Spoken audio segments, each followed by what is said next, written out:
C'était une gamine au visage rond et aux yeux pétillants. Certains d'entre vous se souviendront peut-être d'elle. Elle s'appelait Brigitte. Toute la France voulait savoir qui l'avait tuée. Aujourd'hui, on attend toujours. Ça fait même 36 ans qu'on attend. Il était environ 18h30 ce soir-là. On était le 6 avril 72 et la ville se nommait encore Bruay-en-Artois. Les gosses du quartier jouaient au foot, comme d'habitude, sur le terrain vague près de la haie de la Grande Maison Blanche, qui à l'époque appartenait à Madame Monique Meyer, une riche mais divorcée, donc très jalousée. Soudain, l'un des gamins shoot dans l'espèce de tonnelet qui leur servait de ballon et qui va se perdre dans les broussailles près de la haie. Ils y courent et puis il s'arrête brutalement, vaguement dissimulé sous quelques branchages, la jambe cachée par un vieux pneu. Il y a un corps nu. C'est celui d'une fillette. Ils la connaissent. Brigitte, c'est même la sœur de l'un des gamins qui l'ont découverte. Aujourd'hui, seule une pelouse carrée recouvre l'endroit sur lequel on a retrouvé le corps mutilé de Brigitte, un espace libre qui reste le symbole de la question que l'on se pose encore, mais qui a assassiné Brigitte ? Lorsqu'on ouvre le dossier, on lit ceci. Il était environ 17h45, le 5 avril 1972, lorsque Brigitte Devèvre quitte la maison de ses parents, rue de la Comté. Elle a 16 ans. C'est déjà une petite femme aux formes rebondies, brune, assez mignonne. Elle porte des lunettes. Dans le quartier, on la connaît bien. Apparemment, elle mène une vie tranquille. Elle a un petit ami, Jean-Pierre. On en reparlera plus tard. Dans l'existence de l'adolescente, il y a une zone d'ombre, j'y ai souvent pensé. Elle a peut-être un coin de vie caché. Pourquoi ?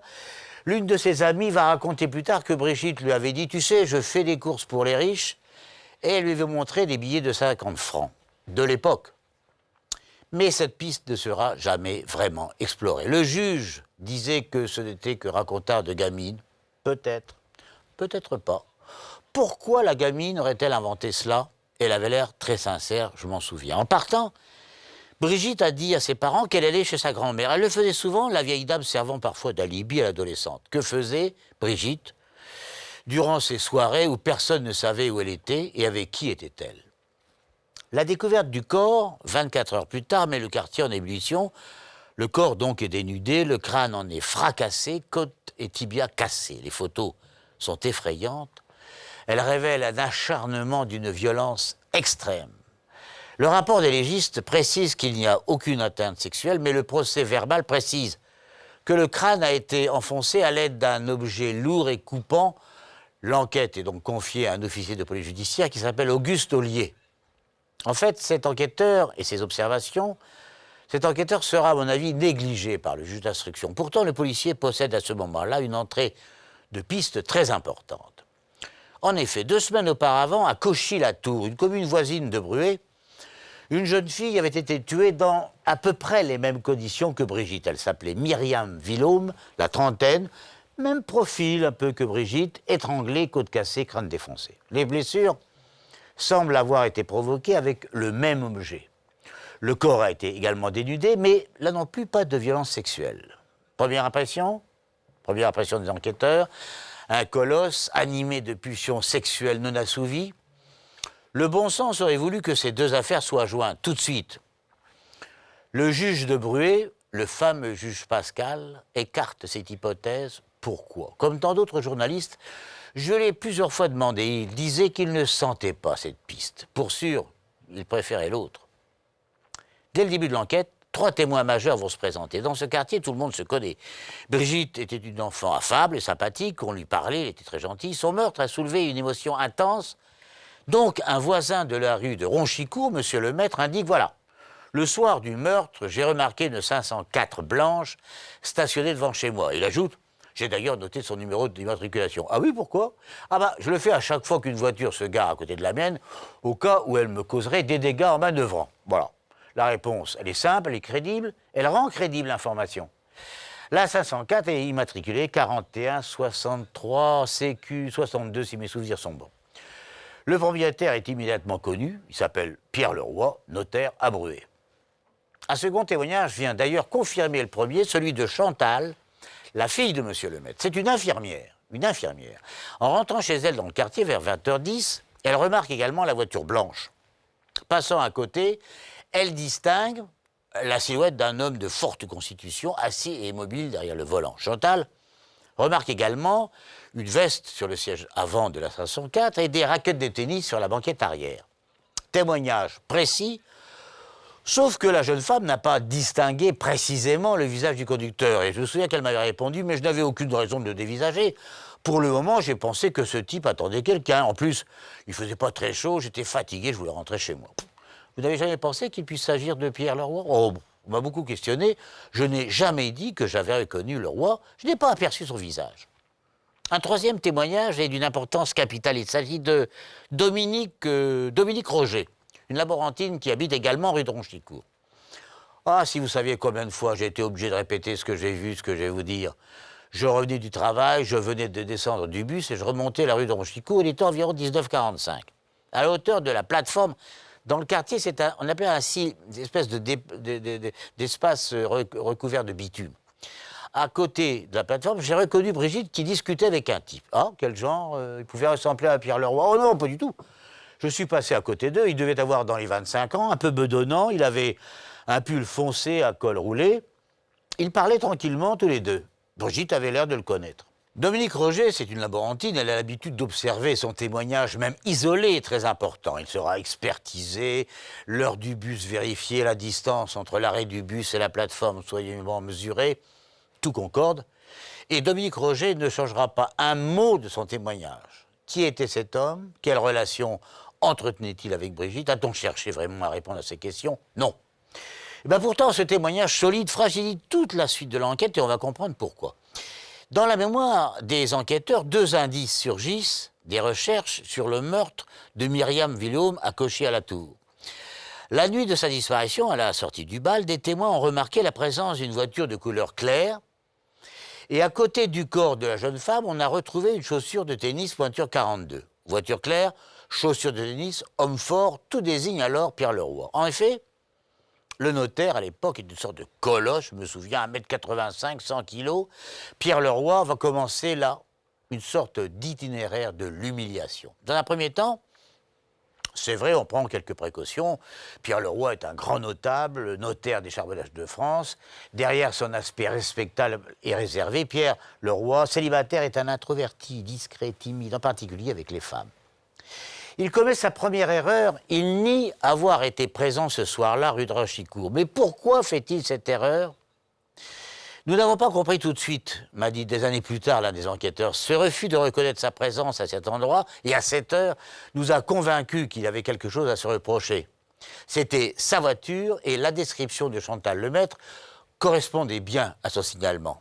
Ce n'est que plus tard, dit toujours l'enquêteur, que nous comprendrons pourquoi il avait adopté cette attitude. Pierre Leroy s'aperçoit néanmoins qu'il est suspecté et il se fâche. Alors les policiers le laissent partir, rendent compte au juge, mais le convoquent de nouveau quelques jours plus tard. Et cette fois, il n'est plus question de précaution, on le tutoie, on l'interroge sur sa vie sexuelle, il faut obtenir des aveux.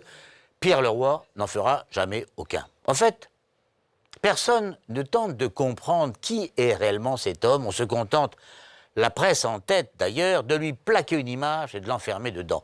Reste que pour les policiers et pour l'opinion, l'affaire est faite. Brigitte et Myriam ont été la proie d'un maniaque sexuel violent et impuissant de surcroît, puisque les victimes n'ont pas été violées.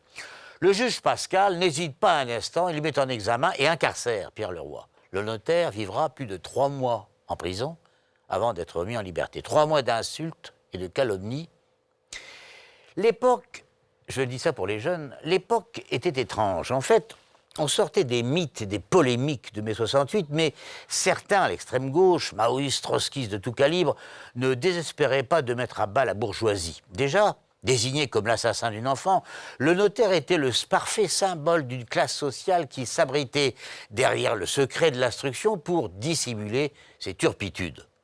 Le drame était que l'ensemble de la presse, radio, TV compris, j'y étais, s'engouffrait dans ce contexte passionnel. Pour l'opinion chauffée à blanc, seul un homme pouvait découvrir la vérité et la faire éclater, c'était le juge Pascal.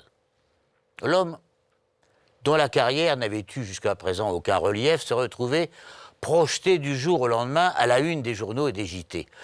Le danger était qu'il en explose, il a explosé en effet. Je me souviens qu'il savourait, il faisait mine d'être surpris par les journalistes, mais ne pouvait s'empêcher de distiller de l'info, parfois même d'en suggérer j'allais dire, des rumeurs. L'affaire de Bruet devenait une attraction. Les cartes de touristes faisaient un détour. Les grands noms du barreau français se proposaient pour défendre la famille Devèvre.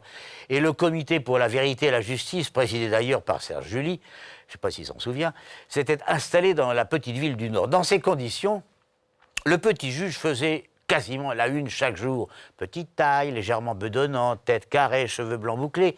Il pérorait sur la justice et ses silences. Les semaines passant, il devenait une star, tandis que son dossier faisait du surplace. Car le roi n'avouait jamais et l'enquête restait au point mort. En fait, Henri Pascal n'avait rien. Pas d'aveu, pas de témoin direct et pas de mobile. Le juge Pascal fut bien obligé de remettre en liberté le notaire et son amie Monique, incarcérée à son tour à titre de complicité d'un crime jamais démontré. C'était pour lui la déconfiture totale. Coup de théâtre, à la chancellerie, on s'impatiente évidemment. Le 20 juillet 72, le juge Pascal est dessaisi, un autre juge d'une autre tempe est désigné, mais les traces ont été piétinées, l'enquête continue de piétiner. Soudain, un an plus tard, en avril 73, un an après le meurtre, on arrête le petit ami de Brigitte, Jean-Pierre. Je vous en ai parlé au début. Il avait été bavard auprès de ses camarades. Jean-Pierre a maintenant 17 ans à ce moment-là. C'est un garçon fragile, une silhouette un peu mince. Il a besoin de s'affirmer, peut-être même de revendiquer des liens avec Brigitte, plus étroits que la réalité. Après quelques heures d'interrogatoire, quel interrogatoire d'ailleurs, il avoue être le responsable de la mort de Brigitte. C'est un pavé dans la mare. Je l'ai retrouvée rue de Roncicourt, explique-t-il au policier, enfin apparemment. Elle avait dit à une amie qu'elle m'aimait bien, ça me faisait tout drôle, nous avons un peu chahuté. À un moment, je l'ai repoussée, elle est tombée sur le rebord du ciment. Elle avait du mal à respirer, elle m'a dit que j'étais fou furieux, je me suis énervé, je lui ai serré le cou, elle n'a pas résisté. Après, j'ai pris un bout de loque qui traînait là et de nouveau serré le cou avec, elle était morte. Une perquisition au domicile du garçon va d'ailleurs persuader les policiers qu'ils tiennent le meurtrier. Les lunettes de Brigitte sont retrouvées dissimulées dans le rembourrage d'un fauteuil. Du coup, tout ce que le garçon révèle est accueilli sans recul. Les nouveaux enquêteurs sont persuadés de leur perspicacité. La machine judiciaire, comme d'habitude, est rassurée. Elle les tient un coupable à présenter à l'opinion. Tout va très bien. D'autant que les aveux se poursuivent. Jean-Pierre raconte... Ah, j'étais affolé parce que je venais de faire. Alors, j'ai traîné d'abord le corps vers la haie de la maison de Monique Meyer, puis je me suis ravisé, puis je me suis dirigé vers sa propre maison. Il s'arrête, il pense que c'est une mauvaise idée, puis finalement traîne le corps vers le terrain vague. Là, précise-t-il, il a l'idée de déguiser le meurtre en crime sexuel. Il déshabille Brigitte, il éparpille les vêtements, va chercher une hachette chez lui, revient frapper le corps et le dissimule finalement sous des branchages et un vieux pneu. C'est ce qu'il dit. L'information, je m'en souviens, n'avait pas fait de gros titres. Disons qu'on avait un peu oublié le meurtre de Brigitte, il y avait autre chose qui était passé entre-temps. De toute façon, on va vite s'apercevoir que tout ce que Jean-Pierre raconte n'est que le récit de ce qu'il a lu dans la presse au moment du meurtre de Myriam Villaume, la première victime. Jean-Pierre est donc relaxé, affaire classée, mais non résolue. S'il n'avait pas eu peur du scandale, c'est-à-dire avouer tout de suite qu'il était l'amant de Monique Meyer, Pierre Leroy n'aurait jamais été soupçonné. Qui donc est l'homme au pull vert foncé avec lequel Brigitte parlait avant sa mort? Bizarre qu'on ne l'ait jamais cherché. Étrange qu'il ne se soit jamais présenté. Quelque part, quelqu'un sait qui a tué Brigitte.